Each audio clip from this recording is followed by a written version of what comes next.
Hello दोस्तों, नमस्कार। कैसे हैं आप लोग? उम्मीद है बहुत ही अच्छे होंगे। और आज हम लोग आप एनसीईआरटी को पढ़ने वाले हैं, क्लास 6 के ज्योग्राफी के पोर्शन को, चैप्टर 2। चैप्टर 1 फर्स्ट हम लोगों ने कर लिया था, और इसी के साथ साथ हम लोग अब चैप्टर 2 को पढ़ेंगे, जिसका नाम है महासागर एवं महाद्वीप। और इसको आप इस तरीके से पढ़िए कि जैसे आप बुक मान लीजिए नहीं पढ़ पाते हैं, तो हमारे साथ आप जुड़ करके उसको पढ़िए और ध्यान से देखते जाइए। एक बुक मतलब आपका पढ़ भी लेंगे, और उसमें अगर कोई कठिन वर्ड आएगा तो हम उसको एक्सप्लेन भी करेंगे। ठीक है, तो आइए हम लोग पढ़ना शुरू करते हैं। आइए अब हम अपने ग्लोब की ओर लौटते हैं और इसे धीरे धीरे घुमाते हैं। आप चंद्रमा से लिए गए पृथ्वी के चित्र को भी देख सकते हैं।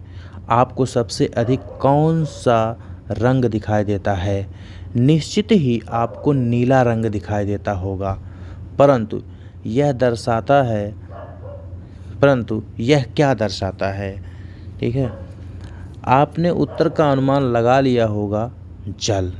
ठीक है, कहीं ना कहीं ऊपर से जब देखते हैं तो जो पृथ्वी नीली दिखाई देती है, उसका वजह क्या है? क्योंकि पृथ्वी पे जल का मात्रा अधिक है।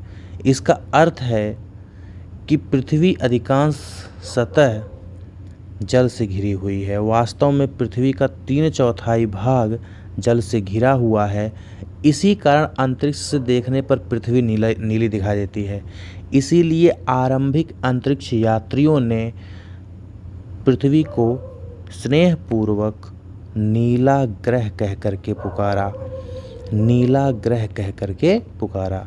तो पृथ्वी को नीला ग्रह भी कहते हैं, इस चीज़ को समझ लीजिएगा आप लोग। ग्लोब पर हम जो सबसे बड़ी जल राशियाँ देखते हैं, उन्हें महासागर कहते हैं। चित्र 2.1 में दर्शाए गए पृथ्वी के चित्र में आपको एक अन्य रंग भूरा भी दिखाई देगा। यह भूमि का रंग है, जो ग्लोब के लगभग 1/4 भाग पर फैला हुआ है। भूमि के एक बड़े भाग को भूखंड कहते हैं, एवं भूमि के एक बड़े निरंतर विस्तार को महाद्वीप कहते हैं। ठीक है, एक अगर बड़ा भाग है तो उसको भूखंड कहेंगे, लेकिन अगर ये विस्तार बहुत दूर तक जाता है, मतलब बड़े भूभाग को महाद्वीप कहते हैं। देखिए, पृथ्वी की जलवायु के निर्माण में महासागर एवं महाद्वीप दोनों महत्वपूर्ण भूमिका निभाते हैं। ये जीवन के सभी पहलुओं को प्रभावित करते हैं, जिसमें सभी जीव जंतु, पौधे एवं मानव भी सम्मिलित हैं। हम उनके प्रभाव को अपने इतिहास, संस्कृति और अपने जीवन पर भी देखते हैं।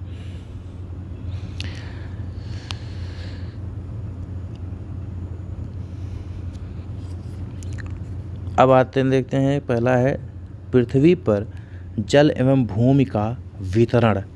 जैसा कि हम देखते हैं, महासागर एवं महाद्वीप उत्तर और दक्षिण गोलार्ध में समान रूप से वितरित नहीं हैं। देखिए, फर्स्ट चैप्टर में हमने आपको समझाया था, उसमें दिया भी था कि जो 0 अंश का अक्षांश रेखा है, उसके उत्तर के जो गोलार्ध हैं वो उत्तरी गोलार्ध कहलाते हैं, और उसके नीचे के जो गोलार्ध हैं उसे दक्षिणी गोलार्ध कहते हैं। ठीक है, तो ये क्वेश्चन ये है कि आपको पता होना चाहिए कि उत्तरी गोलार्ध में किसका विस्तार ज़्यादा है, महाद्वीप का या महासागर का, या फिर दक्षिणी गोलार्ध में या फिर दक्षिणी गोलार्ध में किसका विस्तार ज़्यादा है, महासागर का या महाद्वीप का। हम चित्र 2.0 को दर्शाए गए चित्र में परीक्षण करते हैं। यहाँ सभी नीले रंग से महासागरों और उनके छोटे छोटे विस्तार जैसे सागर, खाड़ी आदि को दर्शाया गया है। ठीक है,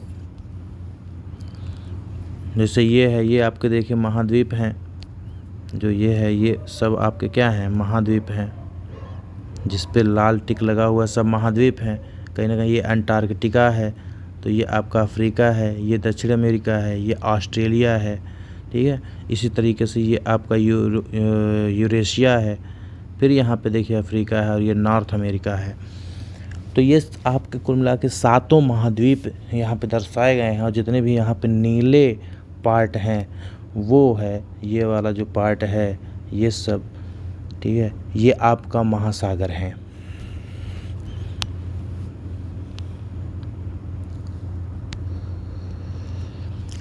पृथ्वी पर उपलब्ध जल का अधिकांश भाग महासागरों में है, परंतु यह जल लवणीय है, मतलब खारा है, एवं मानव रहित बहुत से स्थलीय जीवों के उपभोग के लिए अनुपयोगी हैं। दूसरी ओर अलवणीय जल पेयजल का पृथ्वी के जल संसाधनों में अत्यल्प हिस्सा है। यह हिमनद मतलब ग्लेशियर, नदियों, झीलों, वायुमंडल एवं भूमिगत जल के रूप में व्याप्त है। ठीक है, मतलब पीने वाले जल की मात्रा बहुत ही कम है, और जो है भी वो कहीं ना कहीं ग्लेशियर के रूप में है, नदियों के रूप में है, झीलों में है, वायुमंडल में कुछ विद्यमान है जलवाष्प के रूप में, और अंडरग्राउंड वाटर हैं जो जल भूमिगत हैं। ठीक है, अब हम लोग महासागर को देखते हैं। महासागर क्या है,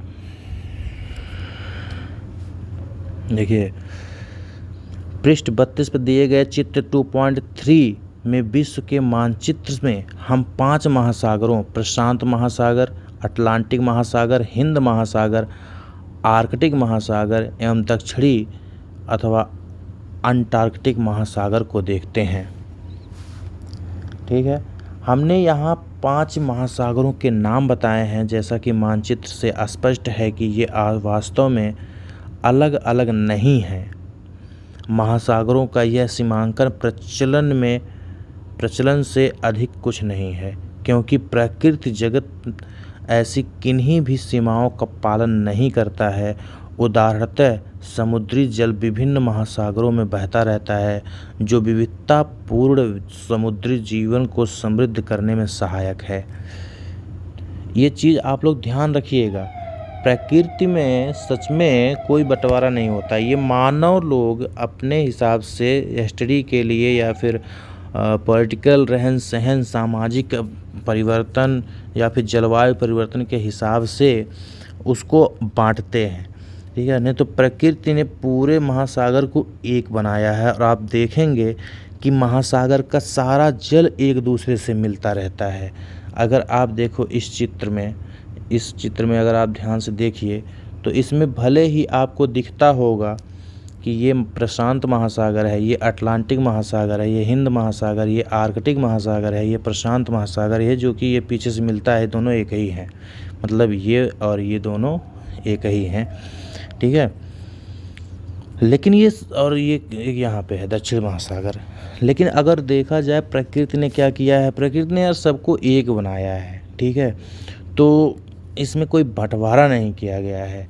हाँ, हम लोगों ने साइंटिस्ट ने उसको अध्ययन करने के लिए सही तरीके से उसको हम एक्सप्लेन कर पाएँ, चीज़ों को समझ पाएँ, क्योंकि हर एक कहीं ना कहीं महासागर की कुछ अलग विशेषताएं हैं। वहाँ में जो पाए जाने वाले जीव जंतु हैं, जो पौधे हैं, वहाँ की जो जलवायु है वो कुछ अलग रहते हैं, इसीलिए ऐसा होता है, इसीलिए ऐसा किए हैं एक्चुअली। ठीक है, बाकी और कुछ भी वजह नहीं है इसका। चलिए हम लोग आगे देखते हैं, जो हम लोग पढ़ रहे थे उसमें हम आते हैं। देखिए अनेक प्रकार के पौधे एवं जीव जंतु विभिन्न प्रजातियां इन महासागरों में पाई जाती हैं। समुद्री वनस्पति जगत में छोटे छोटे पौधे एवं सभी समुद्री शैवाल सम्मिलित हैं। समुद्री प्राणी जगत में हजारों प्रजातियों की रंगीन मछलियाँ, डॉल्फिन, व्हेल और अनगिनत रहस्यमयी गहरे समुद्री जीव शामिल हैं। सूर्य की रोशनी वाली सतह से लेकर के अंधेरी गहराइयों तक समुद्र के प्रत्येक क्षेत्र में जीवन के विविध रूप पाए जाते हैं। देखिए, समुद्र में 2 प्रकार के मुख्य रूप से जीव पाए जाते हैं भैया, ये चीज़ जान लीजिएगा। जहाँ तक प्रकाश पहुँचता है वहाँ तक के जीव की प्रकृति सब अलग होते हैं, और जब समुद्र की गहराइयों में बातें पहुँच जाती हैं तो वहाँ के जीव कुछ अलग होते हैं। इसीलिए समुद्र के बारे में कहा जाता है कि हम अभी समुद्र को ही हम अच्छे से नहीं जान पाए हैं, क्योंकि यहाँ उसके अंधेरों में ऐसे ऐसे जीव हो सकते हैं, संभव है पूरी तरीके से, जो कि कभी आजीवन वो ऊपर नहीं आते और वो किसी ह्यूमन को देखने को नहीं मिलता। तो हम कैसे समझ सकते हैं कि उनका अस्तित्व है या नहीं है। ठीक है। और अब यहाँ पे एक कहीं ना कहीं तालिका दी हुई है जिसे हमें फिलअप करना होगा, क्योंकि हमारे काम का है ये अध्ययन के क्रम में। अब देखिए, अब नीचे दी गई तालिका में बताइए कि 5 महासागर किस गोलार्ध अथवा गोलार्धों में अवस्थित है। प्रशांत महासागर बताइए। प्रशांत महासागर, देखिए प्रशांत महासागर अगर इस चित्र में देखो आप, ठीक है, प्रशांत महासागर, तो प्रशांत महासागर ये है आपका। ठीक है, तो ये देखोगे तो दोनों गोलार्धों में है। देखो ये पहले तो आप समझ लीजिए कि गोलार्ध किसे कहते हैं। ये जो रेखा आप देख रहे हैं यहाँ पे, ये रेखा कहलाता है 0 अंश भूमध्य रेखा या विषुववृत्त रेखा, इक्वेटर लाइन बोलते हैं। इसके जो नॉर्थ में है गोलार्ध, उसी को बोलते हैं उत्तरी गोलार्ध। ये नॉर्थ होगा ना, क्योंकि इसको बोलते हैं नॉर्थ पोल, और ये आपका हो जाएगा नीचे वाला साउथ पोल। शायद आप लोग समझ गए होंगे। ठीक है, ये साउथ पोल हुआ।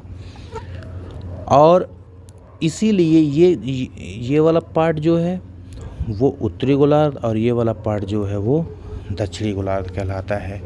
तो आप अगर ध्यान से देखेंगे तो जो महासागर है प्रशांत महासागर ऐसा नहीं है कि सिर्फ और सिर्फ उत्तरी गोलार्ध में है।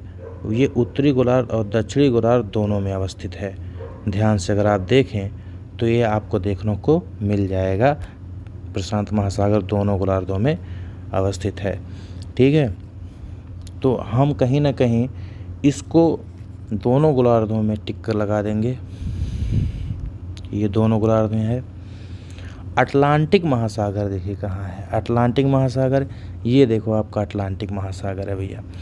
और ये अटलांटिक महासागर है, तो इस चीज़ को फिर से आप देख लीजिए और समझ लीजिए कि जो अटलांटिक महासागर है वो क्या सिर्फ और सिर्फ उत्तरी गोलार्ध में है? क्या वो सिर्फ उत्तरी गोलार्ध में है या फिर दोनों गोलार्धों में है? ठीक है, देखिए ये आपका अटलांटिक महासागर है, तो ये दोनों गोलार्ध में अवस्थित है। ठीक है, तो इसमें जो आप टिक लगाएंगे वो दोनों गोलार्ध में लगा देंगे। ठीक, हिंद महासागर को आप ध्यान से देखें अगर, तो हिंद महासागर आपका ये रहा, और हिंद महासागर भी देखो इसका विस्तार यहाँ से ले करके ऐसे कुछ यहाँ तक हुआ है पूरा बढ़िया से। ठीक है, यहाँ तक पूरा है, तो ये पूरा हिंद महासागर है। और अगर ये हिंद महासागर है तो देखो ये उत्तर और दक्षिण दोनों में इसका विस्तार है। तो हिंद महासागर, हाँ इतना कह सकते हैं कि इसका बड़ा विस्तार दक्षिणी गोलार्ध में है, परंतु अकेला ऐसा नहीं कह सकते कि ये उत्तरी गोलार्ध में इसका विस्तार नहीं है। इसीलिए हम ये मानेंगे कि ये दोनों ही गोलार्धों में सम्मिलित है। ठीक है,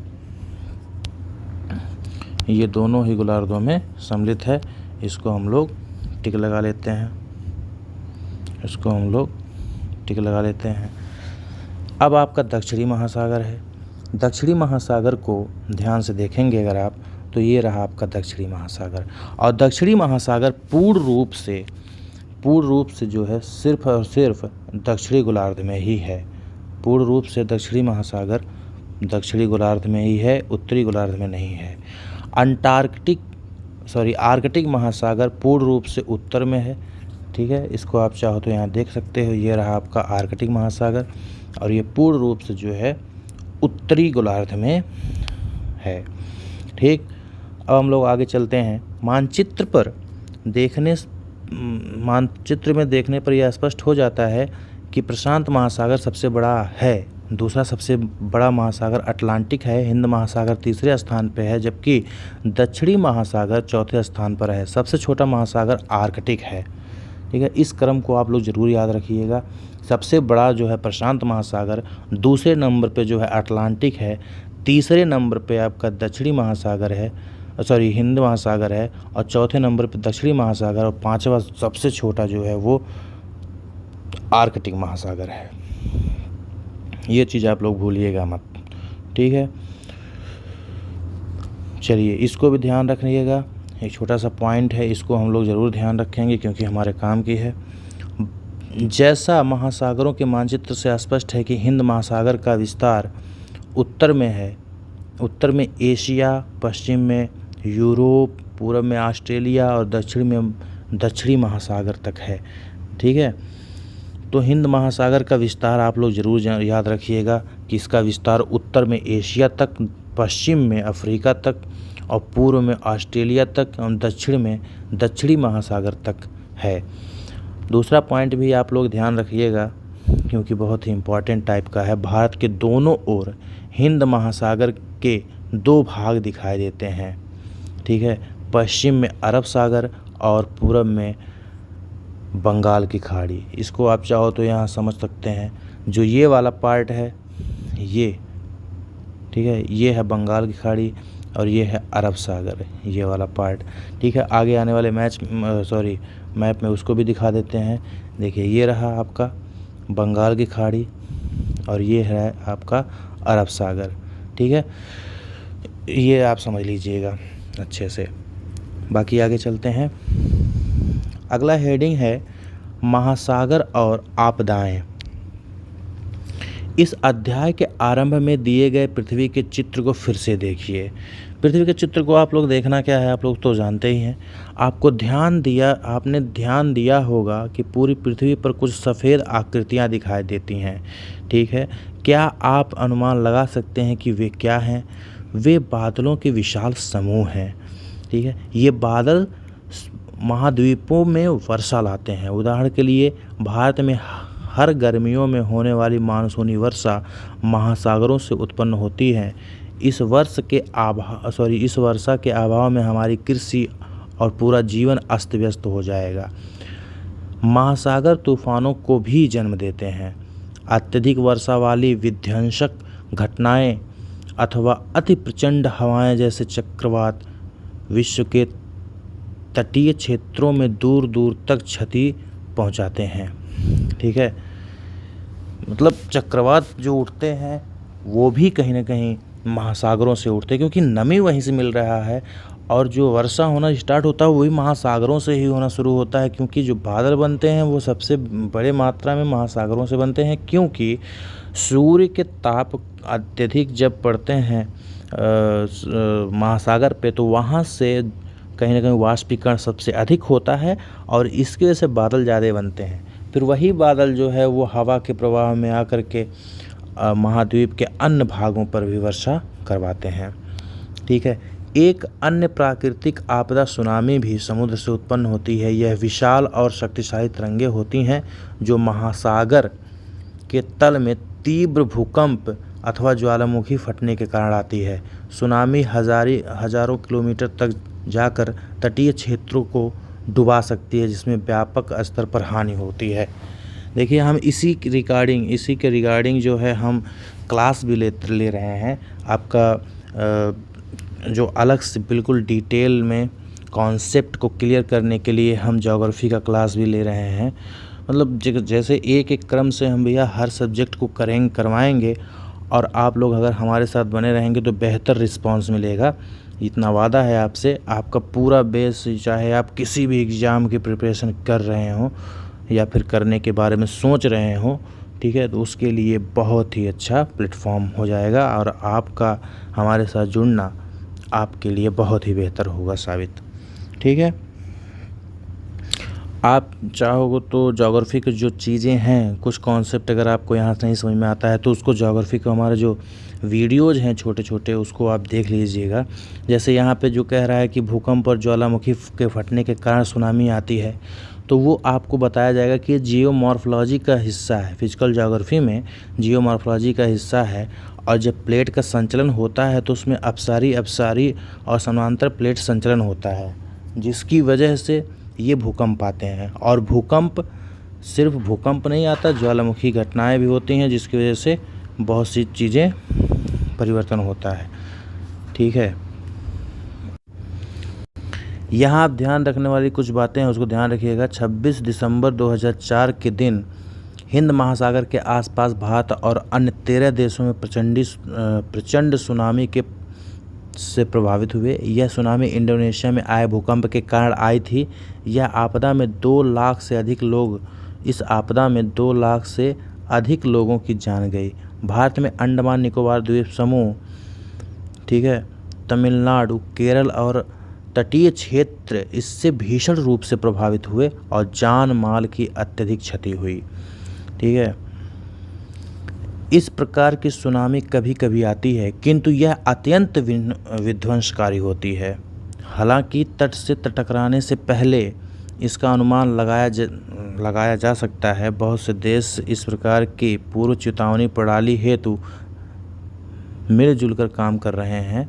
विशेषकर भारत समेत बहुत से देश हिंद महासागर सुनामी चेतावनी प्रणाली में सहयोग कर रहे हैं। इससे जान माल की रक्षा करने के उपयोगों में सहायता मिलती है। ठीक है, जिन घटनाओं के कारण जान माल की क्षति होती है उन्हें आपदा प्रबंधन के अंतर्गत नियंत्रित किया जाता है। भारत में सभी प्रकार के आपदाओं का सामना करने के लिए राष्ट्रीय आपदा प्रबंधन प्रणाली, ठीक है।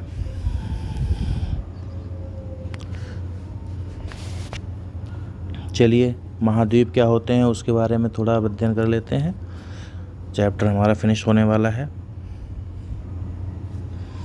महासागरों के मानचित्र पर महाद्वीपों को दर्शाया गया है। आप कितने महाद्वीपों को गिन सकते हैं? इसका उत्तर इतना सरल नहीं है, क्योंकि इनकी गिनती कई प्रकार से की जा सकती है। यह हमारी रुचि पर निर्भर करता है। हम 4 से 7 के बीच किसी संख्या की सूची बना सकते हैं। इसके कारण निम्नलिखित हैं। ठीक है, इसको 4 भी कह सकते हैं, 5 भी कह सकते हैं, 6 भी कह सकते हैं, 7 भी कह सकते हैं। इसीलिए ये सेंटेंस लिखा रहा है कि 4 से 7 के बीच किसी भी संख्या की सूची बना सकते हैं। उत्तरी अमेरिका और दक्षिणी अमेरिका को समानतः 2 महाद्वीपों में गिना जाता है। इसीलिए इसको अलग करके 7 के हो जाएगा, क्योंकि सिर्फ अमेरिका बोल दोगे अगर आप अमेरिकन महाद्वीप तो वो एक में आ जाएगा।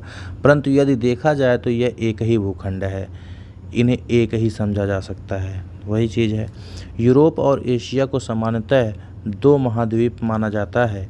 यद्यपि मानचित्र में यह स्पष्ट दिखाई देता है कि वह एक ही भूखंड है।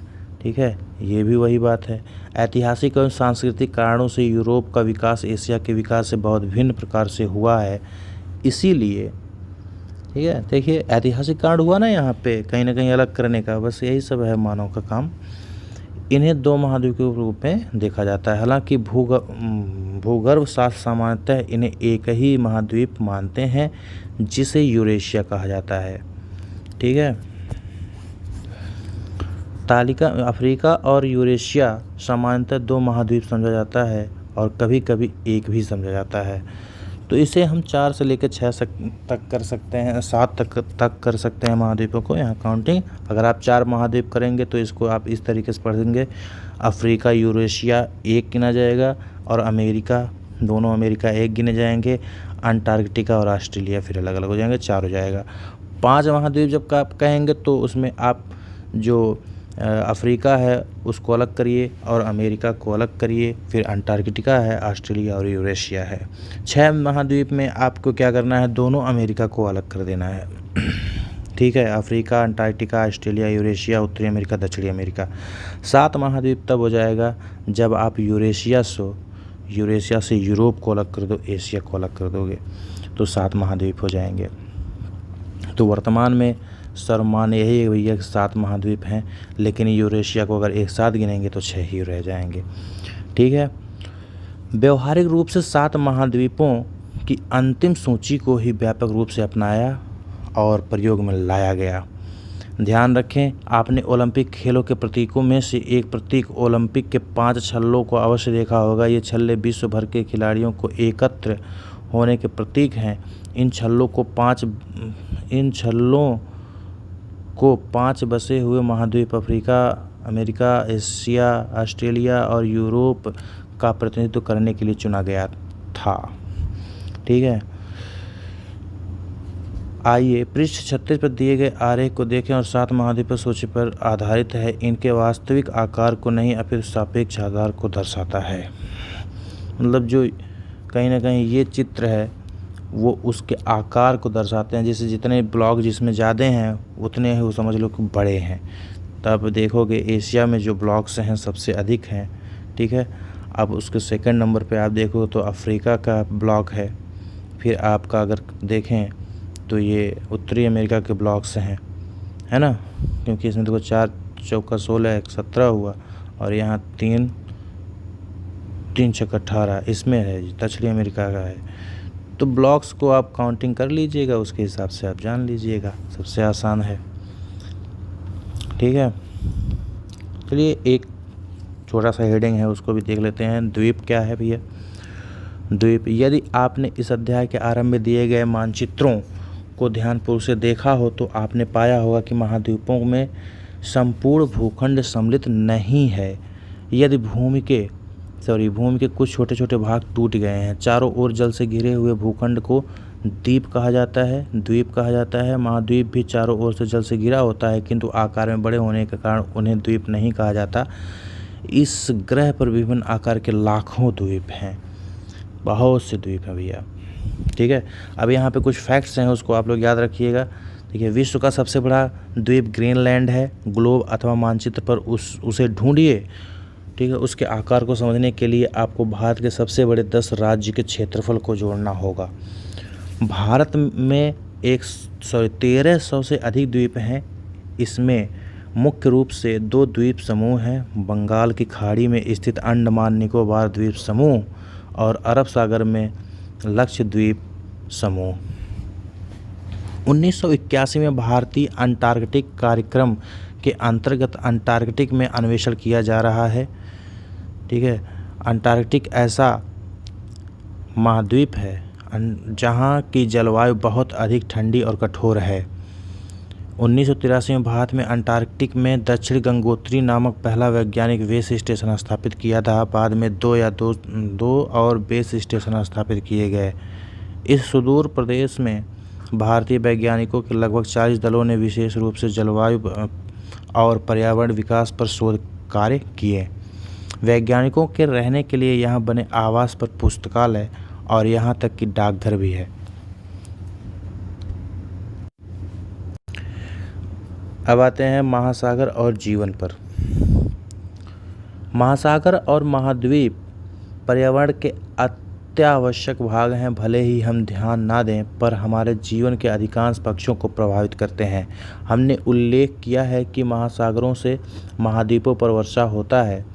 यह पृथ्वी के जल चक्र का भाग है, जिसे आप आगे विज्ञान में पढ़ेंगे। उदाहरणार्थ, महासागरों के बिना वर्षा नहीं होगी तो पृथ्वी मरुस्थल बन जाएगी। यह भी ध्यातव्य है कि दुनिया भर की आधी ऑक्सीजन महासागर का वनस्पति जगत उत्पन्न करता है, इसीलिए इन्हें पृथ्वी के फेफड़े कहा जाता है। इस प्रकार महासागर वनस्पति को नियंत्रित और पृथ्वी पर जीवन को बनाए रखने में महत्वपूर्ण योगदान देता है। ठीक है, महासागर अनेक प्रकार से मानव जाति को प्रभावित करते हैं। आरंभिक काल से एक ही जगह से दूसरी जगह जाने, सभी प्रकार के सामान के व्यापार, सैनिक अभियान संचालित करने, भोजन हेतु मछली पकड़ने के लिए लोगों ने महासागरों और सागरों की यात्रा की। महासागरों ने पूरी दुनिया के तटीय क्षेत्रों पर रहने वाले लोगों की संस्कृति को पोषित किया। उन सभी संस्कृतियों की किंवदंतियों और कहानियों में समुद्र और समुद्री देवताओं, देवियों, समुद्र दैत्यों एवं समुद्र के कोशों, महासागर के खतरों और उसके आशीर्वाद की बातें मिलती हैं। ठीक है, तो भैया चैप्टर की समाप्ति हो गई है। अब आप लोग को आगे जो इसके टॉपिक होंगे उसे हम लोग पढ़ेंगे। तब तक आप लोग ध्यान रखिए और मेहनत करते रहिए और हमारे साथ जुड़े रहिए, प्यार बनाए रखिएगा। और कोई समस्या परेशानी होगी तो ज़रूर बताइएगा। तब तक के लिए नमस्कार।